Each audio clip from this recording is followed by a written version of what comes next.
Hi guys, I'm Sylvie, I've got my friend Huey with me, and um, I just want to ask you, what would it be like if you went to the supermarket and all the shelves were empty?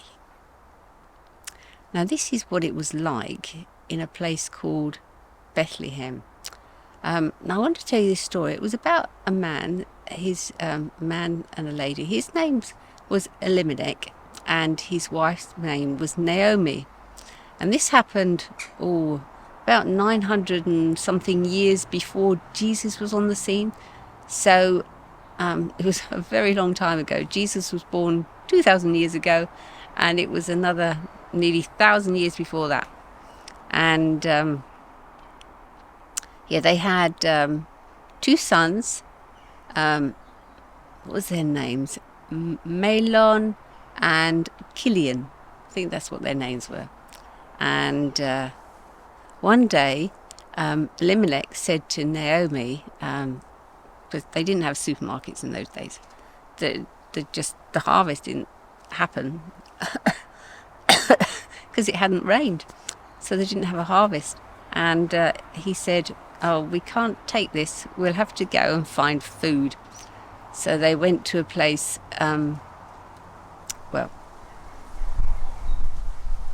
That's right. How did they get away from the famine? That's what it's called when there's no food. I'll mention that. Yeah. How did they get away from the famine, and how did they survive, and how far was it? Yeah. Well, it was a long way. It was about, I suppose, from Bethlehem they went to a place called Moab, and that was about 80 miles, but Moab is a big place, so they could have gone further. Now, 80 miles in those days, you couldn't get on a bus, and the only transport, I suppose, was a donkey. I don't know how long that would have taken if they did have a donkey. I don't know whether they had a donkey or not. But anyway, they went to this place called Moab, and the boys grew up and got married, and they got married to nice young girls called Ruth and Orpha. And as the years went on, Elimelech died. That was Naomi's husband. So the boy's dad died, and then the two husbands died, Molang and what was the other one's name? Molang and Killian, that was the name. They both died. So the two girls were left without husbands, and Naomi was left without a husband. Well, why did they go back to Bethlehem? Well, yeah, they went back to Bethlehem because they'd heard that God had blessed Bethlehem with a harvest. So that's what they did. They made tracks to go back to Bethlehem. But that was a long journey. And as they were going, the girls said that they wanted to go back with Naomi. And I think they started on their journey. The scripture says that they started going, but Orpha, Naomi said to Orpha and Ruth, "Look, go back to your family," because she said, if I had boys now, you wouldn't wait until if I found a husband now and had children, you wouldn't wait for the boys to get older and marry them. You go back and find yourself a husband in Moab. But so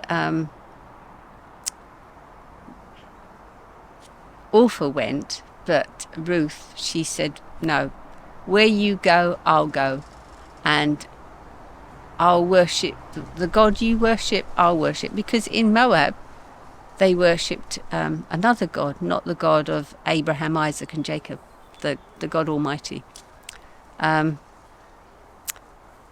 Why do they go? Yeah,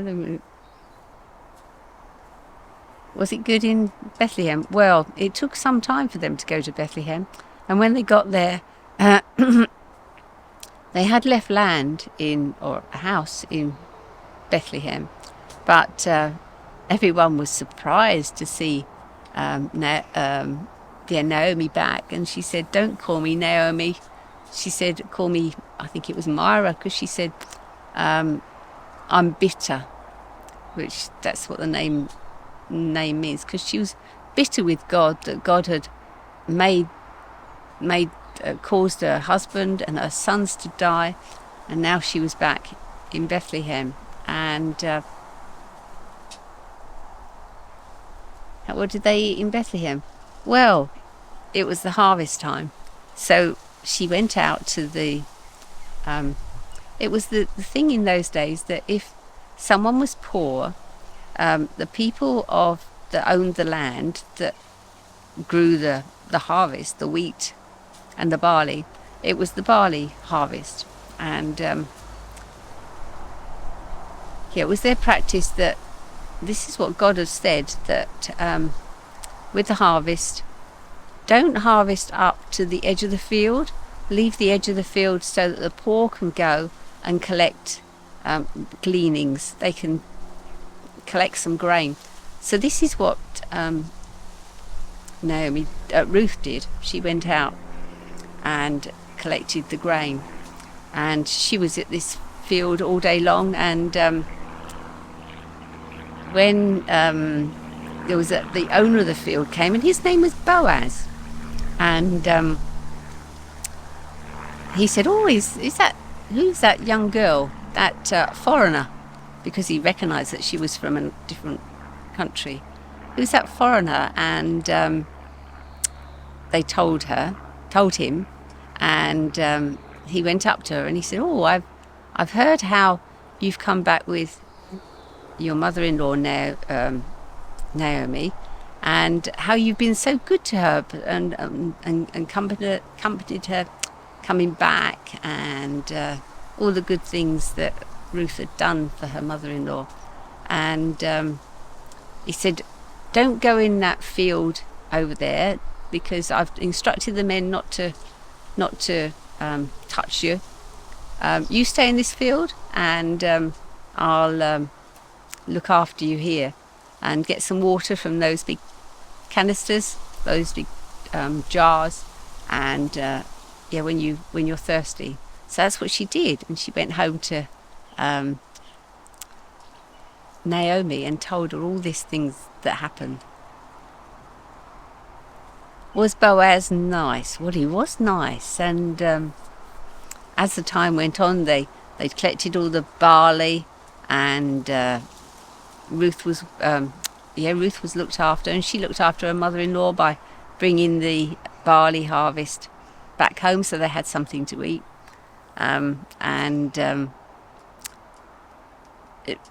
What happens in God's time in those days was that you had to have someone to take over the estate that was a man, and Boaz was one of those who was related to them. So he was in line to take over the land, but there was another person that could take over the land before him. Naomi, being that she thought that he was a good relative, she said, "Go back and speak to Boaz, and we'll go to the threshing floor." And she gave her instructions what to do, and it turned out that Boaz wanted to marry her, and he said that thank you for choosing not the young lads, because he was obviously older. So the following day he went to the gate where they all used to meet, the leaders of the town, Bethlehem, used to meet, and he sorted out this man that was in line to take over the estate, And he didn't want to take over the estate, because if he did, he would have had to take Ruth as his wife, and he already had a wife, so he didn't do that. So he wasn't interested. So Boaz said, "Okay, I'll marry her." So it was in those days, if they did a transaction like that, he would be the redeemer. He would take over the land and take Ruth as his wife. They would pass over a sandal, take one of the sandals off and pass it over, and that was to seal the deal. And he had 10 other leaders of the town to witness what he'd done, so that it was legal and binding. He did marry her. It was lovely. So he married Ruth, and they went on to have a baby, and his name was Boaz. No, not Boaz. Boaz was the dad. His name was Obed. That's what they called him, Obed. And if you look in line, because God chose these people, the Jewish people from Abraham, to bring about his purposes in the world, to be a light to the world. And through Abraham and through the generations of Abraham, his descendants, he was going to bring about the Messiah, which was going to be Jesus. And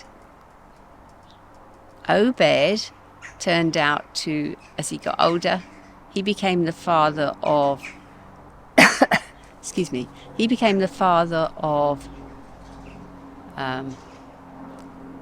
Jesse.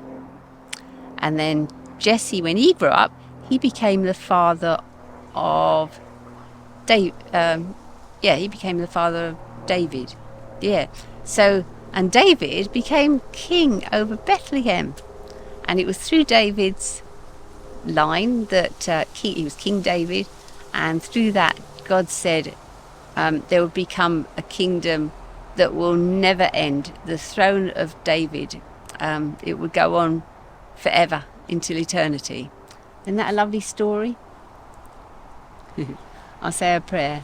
Yeah, Heavenly Father, we just thank you for that story about Ruth, and how she was just a simple girl that had come back, a foreigner that had come from another country, and that you brought about your purposes through her. And thank you, Lord, that you can bring about your purposes through each of us if we trust you. Amen. Oh, what a fantastic story.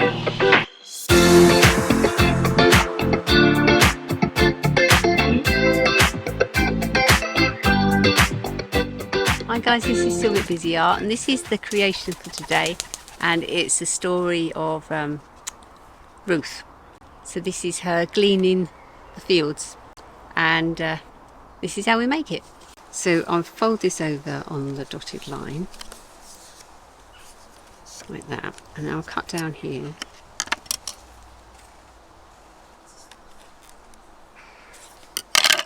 Fold over on the dotted line.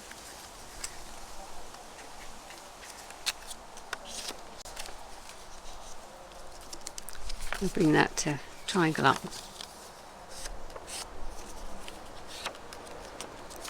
Like that. Take this off. The double-sided sticky tape I put on that side. Now how do I do this one?